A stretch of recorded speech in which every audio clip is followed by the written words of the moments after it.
In the fading light of a busy downtown parking lot, Marcus, a middle-aged black taxi driver with tired eyes, is mocked by an arrogant passenger who sneers, calling him useless.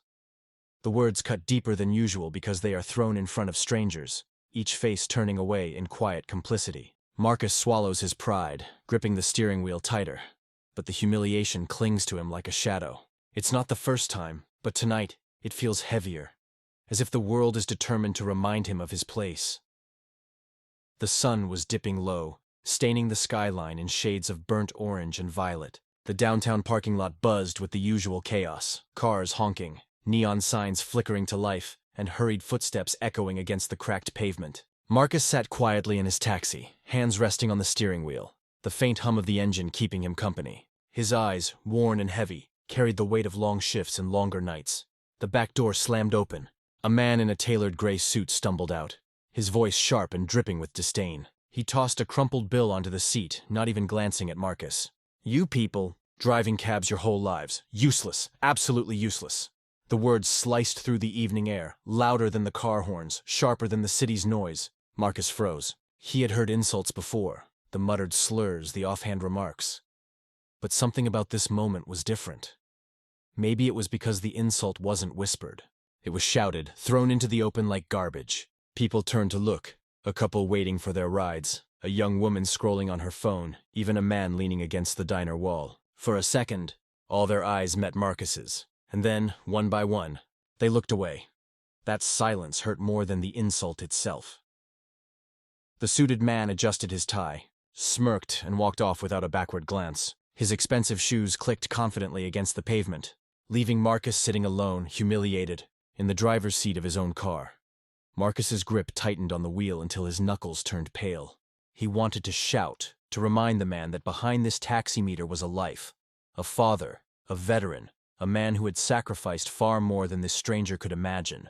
But the words lodged in his throat. Instead, he swallowed his pride the way he always did.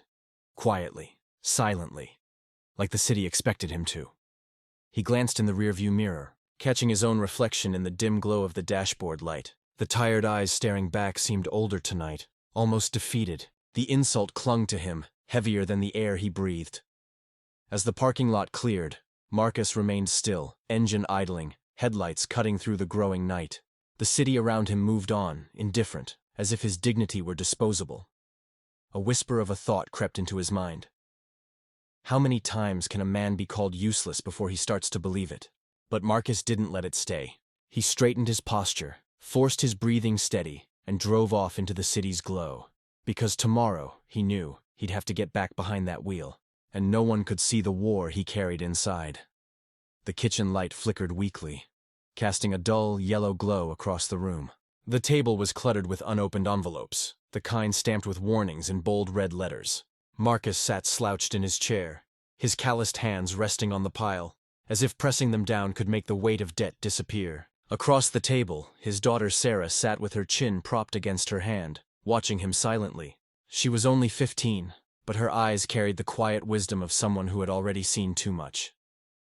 Marcus forced a smile, pretending to study the electric bill as though it were just numbers on a page. He didn't want her to see the fear that gnawed at him. The fear of losing the apartment, of failing to keep the lights on, of becoming another man swallowed whole by the city. He looked away from the bills, but the past was always waiting for him.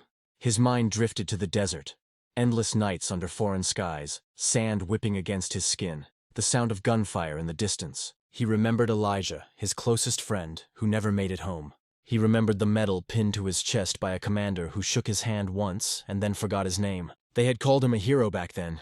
Now he was just another taxi driver, invisible until someone needed a ride, or a target for their scorn. The clatter of a passing train rattled the window. Marcus blinked, pulled back into the present. Sarah spoke softly, breaking the silence. "Dad, you okay?" He nodded, swallowing hard. "I'm fine, baby. Just tired," but Sarah wasn't fooled. She had heard the tone of passengers who came home in his stories.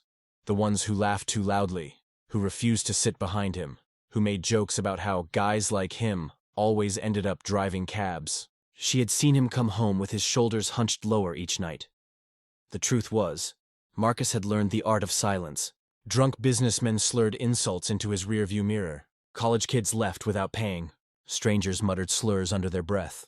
He absorbed it all without raising his voice, not because he lacked pride, but because he knew that fighting back could cost him everything. A single complaint, a single misunderstanding, and he could lose his license, his livelihood. Silence wasn't weakness. It was survival. He gathered the bills into a neat stack, pressing them flat with deliberate calm. Sarah watched, her expression caught between worry and admiration. She didn't see her father as useless. She saw a man holding their world together with sheer will. Marcus rose from the table, kissed her on the forehead, and turned off the flickering light. In the quiet darkness of their small apartment, his dignity remained intact, invisible to the world, but undeniable to those who truly knew him.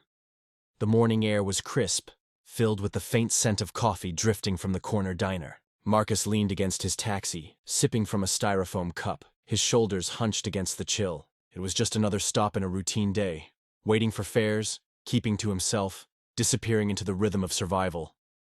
But then he heard the voice. Sharp, familiar. Well, look who it is. The useless cab driver.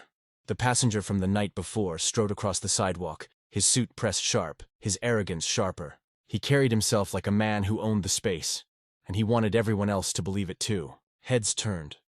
A group of college kids eating breakfast at the diner window, a mother with her son waiting for the bus, an old man smoking outside. The street grew quieter, waiting for a scene.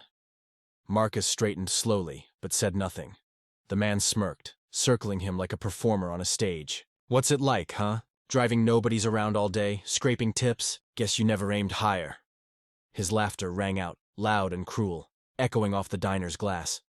Marcus's chest tightened, but his face remained calm, unreadable. He didn't fire back. He didn't curse. He simply reached into his jacket pocket with deliberate, unhurried movement. The man's grin faltered, just slightly, as Marcus pulled out a worn velvet case, the kind time had dulled, but never destroyed. He held it in his hand for a moment, his thumb brushing the edges as though steadying himself. Then, with quiet dignity, he opened it. Inside gleamed a metal, polished yet scarred with years, catching the morning light like a flame. The nation's highest honor for bravery under fire. The crowd fell silent. Forks paused mid-air behind the diner window. Even the traffic seemed to hush. The arrogant man's smirk crumbled into confusion. Marcus's eyes never left his. He didn't speak, but he didn't need to.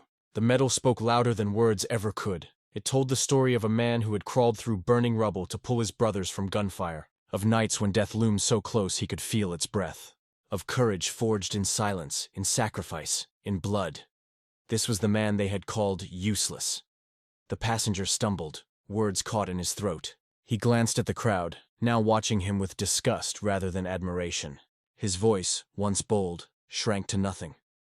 Marcus closed the velvet case gently, as if returning a sacred truth to its resting place. He slid it back into his pocket, lifted his coffee cup, and turned toward his cab. The crowd remained still, no applause, no noise, just silence heavy with shame and revelation. The metal snapped shut in its velvet case with a soft click, but its echo lingered across the street like thunder. Marcus slid it gently back into his pocket, his movement slow, steady, deliberate. He didn't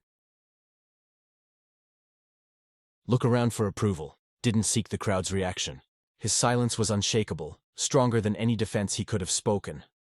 The passenger stood frozen, his polished shoes rooted to the sidewalk, his face drained of color. His lips moved as if to form another insult, but nothing came. The arrogance had evaporated, leaving behind only shame, raw, unguarded, undeniable. Around them, the world seemed to pause. The mother waiting for the bus pulled her son closer, whispering something he would never forget. The old man with the cigarette let it burn down to ash between his fingers, eyes fixed on Marcus with quiet reverence. Inside the diner, forks and coffee cups sat untouched, the customers no longer eating but staring, caught in the weight of the moment. Marcus turned without a word. He climbed back into his taxi, the driver's seat familiar and worn beneath him, his hands returning to the wheel like they always had. The engine rumbled to life. He looked forward, not back. Then, with the same calmness he carried through every storm, he pulled away from the curb and disappeared into the steady stream of headlights. Behind him, silence remained. Not the silence of indifference, but the silence of reflection.